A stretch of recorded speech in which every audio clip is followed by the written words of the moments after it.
नमस्कार, news 18 India देख रहे हैं आप और मैं हूं आपके साथ शिवानी पांडे। आज हम पहुंचे हुए हैं कानपुर, क्योंकि कानपुर में जीका वायरस का प्रकोप लगातार बढ़ रहा है और उसको लेकर ग्राउंड रिपोर्ट आज हम आप तक पहुंचाने की पूरी कोशिश करने में जुटे हुए हैं। तस्वीरें इस सोसाइटी जहां पर मैं इस वक्त मौजूद है, आपको बता दूं कि यहां पर ही पहला केस निकला था इसी सोसाइटी से। उसके बाद से लगातार हड़कंप मचा हुआ है। हालांकि लोगों को जागरूक करने की पूरी कोशिश की जा रही है कि आसपास कहीं भी पानी ना रहने दे, ना ही घर के छतों पर, क्योंकि जीका वायरस एडीज मच्छर के काटने से ही होता है।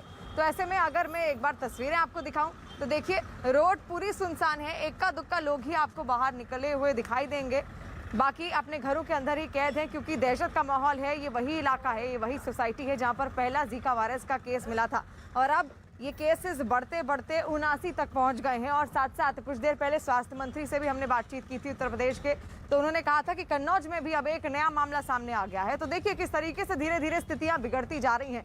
लेकिन कन्नौज में कानपुर की अगर बात की जाए तो प्रशासन पूरी तरह से मुस्तैद है। सीएमओ ने क्या कुछ कहा इसको लेकर, सीएमओ नेपाल सिंह की बाइट एक बार आपको सुनाते हैं।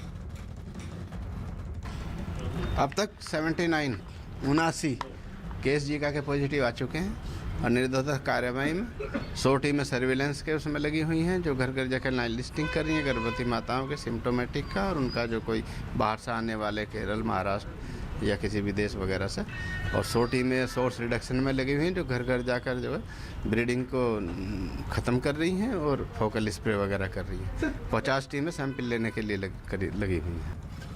तो तमाम तैयारियां हो रही हैं। नगर निगम की बात की जाए, जिला प्रशासन की बात की जाए, हर कोई अलर्ट मोड पर है। लोगों को जागरूक करने की पूरी कोशिश की जा रही है। यहाँ पर भी आज सुबह से हम हैं और सुबह यहाँ पर सैनिटाइजेशन किया गया, फॉगिंग करवाई गई और उसके बाद से लोगों को घर घर जाकर समझाया भी गया। और साथ साथ आपको ये बता दें कि जिला अस्पताल जो कानपुर का है, वहाँ पर स्पेशल बेड्स बनाए गए हैं। 10 बेड का एक वार्ड बनाया गया है, जो कि केवल और केवल जीका वायरस के पेशेंट्स के लिए है। यानी कि अगर बहुत ज़्यादा स्थिति बिगड़ती है किसी पेशेंट की, बुखार के साथ साथ अगर और भी सिम्टम्स और भी लक्षण उनके भीतर देखने को मिलते हैं, तो उसके बाद उनको तुरंत वहाँ एडमिट कराया जाए, उसके लिए भी अस्पतालों में व्यवस्था की गई है। और साथ साथ डॉक्टर्स का क्या कहना है, एक बार वो भी सुनना बेहद ज़रूरी है। As far as my hospital is concern, हमारे हॉस्पिटल में 10 बेड बनाए गए हैं। उसमें हमने पूरे मॉस्किटो नेट, मॉस्किटो रिपेलेंट सब लगवा दिए हैं, दवाइयों की व्यवस्था कर दी है। अगर कोई मरीज की जो मॉनिटरिंग हो रही है, जितने भी मरीज निकल रहे हैं वो कुछ एसिम्टोमेटिक है, कुछ में बहुत हल्के से लक्षण हैं। लेकिन जिलाधिकारी महोदय ने कहा है कि जितने भी मरीज निकलेंगे उनकी सुबह शाम वाइटल्स लिए जाएंगे। अगर ज़रा से भी वाइटल्स गड़बड़ होते हैं तो कोई भी कोताही न बरतते हुए तुरंत ये काशीराम, उर्सला या मेडिकल कॉलेज में एडमिट कराए जाएंगे या एयरफोर्स हॉस्पिटल में। यहाँ पर अभी एक को केसेस भर्ती नहीं हुए हैं, लेकिन हमने पूरा वार्ड बना दिया है, उसको बंद करा दिया है। उसमें मरीज इस समय बिल्कुल साफ़ सफाई करके उसको तैयार रखा है। किसी भी समय मरीज आएंगे तो हम भर्ती करने की स्थिति में होंगे। तो सीएमओ को आप सुन रहे थे। स्वास्थ्य विभाग भी लगातार मुस्तैदी बढ़ता हुआ है और अब अस्पतालों में भी बेड्स बनाने की कोशिश की जा रही है, ताकि अगर बहुत ज्यादा केसेस निकल के आए सामने, क्योंकि कानपुर की अगर बात कर लें तो कल यहाँ पर 66 केसेस थे, लेकिन आज 13 केसेस और बढ़ गए हैं, यानी कि कुल मिलाकर अब 79 केसेस हो गए हैं। कुछ देर पहले ही हमने उत्तर प्रदेश के स्वास्थ्य मंत्री जय प्रताप सिंह से बातचीत की। उन्होंने कहा कि पूरी मुस्तैदी बढ़ता हुआ है स्वास्थ्य विभाग, और क्या कुछ इस दौरान उन्होंने कहा, एक बार सुनिए। उत्तर प्रदेश सरकार के जय प्रताप सिंह हमारे साथ जुड़ गए हैं, बहुत स्वागत है जय सिंह जी आपका सबसे पहले तो न्यूज 18 इंडिया पर। अभी क्या तैयारियां आपकी ओर से हो रही है जीका वायरस को लेकर, क्योंकि कानपुर में लगातार हड़कंप मचा हुआ है। सबसे पहले तो वो बताइए, कितनी बड़ी भूमिका निभा रहा है इस वक्त स्वास्थ्य विभाग? कानपुर में जो पहला केसेस निकले थे वो एयरफोर्स बेस स्टेशन पर निकला था और वहीं पर एयरफोर्स में ही जब उसका पता चला कि इस तरह के केसेस हैं, तो टेस्टिंग कराने के बाद वहीं के हॉस्पिटल में उनको भर्ती कराया गया। उसके बाद हमने 2 किलोमीटर, फिर 3 किलोमीटर, फिर 4 किलोमीटर का एक रेडियस बनाया कानपुर में, जहां पर केसेस हमारे निकल रहे थे। और 2669 केसेस का हम लोग ने परीक्षण किया। जिस तरह के जो संभावित केसेस थे उसमें से हमारे 79 केसेस पॉजिटिव निकले और इसी को हमने फिर हॉस्पिटल में भर्ती करना शुरू कर दिया। तो जो हमने एक स्पॉट मैप बनाया है, उस स्पॉट मैप के हिसाब से लगभग 4 किलोमीटर के रेडियस में एक एक एरिया, एक एक लोकेलिटी को हमने पूरा आइडेंटिफाई किया है और आइडेंटिफाई करके हमारे केजीएमयू से और हमारे स्वास्थ्य निदेशालय से टीम्स गई है जो लगातार अभी भी चेकिंग कर रहे हैं, घर घर जाके चेक कर रहे हैं। किसी प्रकार का फीवर हो उसको हम लोग आइडेंटिफाई कर रहे हैं, अगर सामान्य से कुछ अलग है, और उसका टेस्टिंग करा रहे हैं। इस तरह से हमने 6 जनपदों में अलग अलग टेस्टिंग करा, जहां पर हमारा एक केस हमारा कन्नौज में भी निकला है, एक केस कन्नौज में निकला है, और बाकी हमने 6 अन्य जनपदों में 5 अन्य जनपदों में टेस्ट करवाया अलग अलग जगहों पर, और कहीं जगह जीका वायरस नहीं निकला कहीं। जी, यानी कि कानपुर के बाद कन्नौज में भी अब एक केस निकला है। ठीक है जय प्रताप सिंह जी, ये तो तैयारियां हो ही रही हैं, टेस्टिंग ट्रैकिंग तो हो ही रही है, वो भी प्रक्रिया हम आपसे जानेंगे जरूर।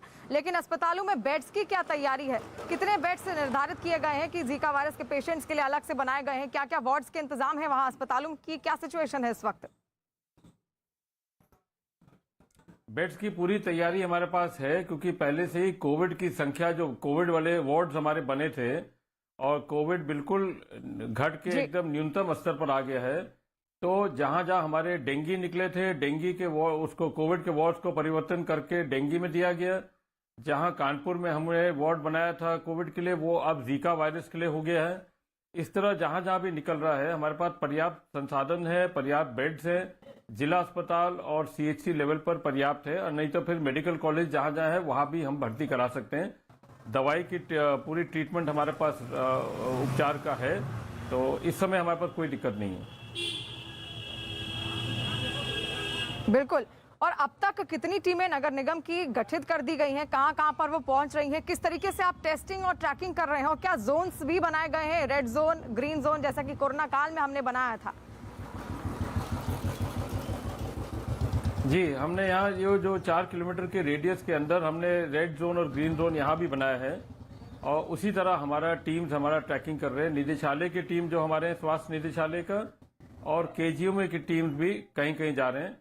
बाकी हमने एक अंतर विभागीय समन्वय, जिसमें नगर निगम और अन्य विभाग को भी जोड़ते हुए, जहाँ कूड़ा का प्रबंधन करने का है, जहाँ स्प्रेइंग करना है, जहाँ फॉगिंग करना है, और घर में जो हमारा दस्तक अभियान के माध्यम से जो हमारे अन्य बीमारियों को चेक करना, उसमें डेंगू का भी चेक करना, उसमें जीका का भी चेक करना, कि किसी तरह का पानी का जल जमाव किसी घर में ना हो, साफ पानी का। तो ये सारी चीजें, सारी बीमारियों को देखते हुए हम घर घर दस्तक करा रहे हैं इसमें। तो सुना आपने, तमाम व्यवस्थाएं स्वास्थ्य विभाग भी अपनी ओर से कर रहा है। अस्पतालों में बेड्स निर्धारित किए जा रहे हैं, और साथ साथ ये समझना बेहद जरूरी है कि आखिर जीका वायरस फैलता कैसे है। जीका वायरस एक मच्छर के काटने से फैलता है, और इस मच्छर का नाम है एडीज मस्किटो इसको बोलते हैं। और साथ साथ अगर जीका वायरस से कोई व्यक्ति संक्रमित है, उसका खून किसी और को चढ़ा जाए, तो उसकी वजह से भी वो फैल जाता है। जीका वायरस का एक खास तरह के मच्छर एडीज एजिप्टाइस से फैलता है, और इसलिए मच्छरों को पनपने से रोकने पर सारा जोर दिया जा रहा है। फिर चाहे वो प्रशासन की ओर से टीम आई हो या फिर नगर निगम की ओर से टीम आई हो, लोगों को इसी के लिए जागरूक किया जा रहा है। जीका वायरस के मरीज का खून चढ़ाने से भी ये वायरस फैल सकता है, और दिन में काटने वाले मच्छर से फैलने वाली ये बीमारी बहुत जानलेवा तो नहीं है, क्योंकि डॉक्टरों का ये दावा है कि आधे से ज्यादा लोगों को बीमारी होने का पता ही नहीं चलता। लेकिन खतरा ये है कि गर्भवती महिलाओं को जीका बुखार हो जाए तो पेट में पल रहे बच्चे के लिए घातक साबित होता है। और कानपुर में जीका वायरस की चपेट में आए लोगों के 1/3 महिलाएं ही हैं, और ऐसे में ये एक चिंता का विषय भी है।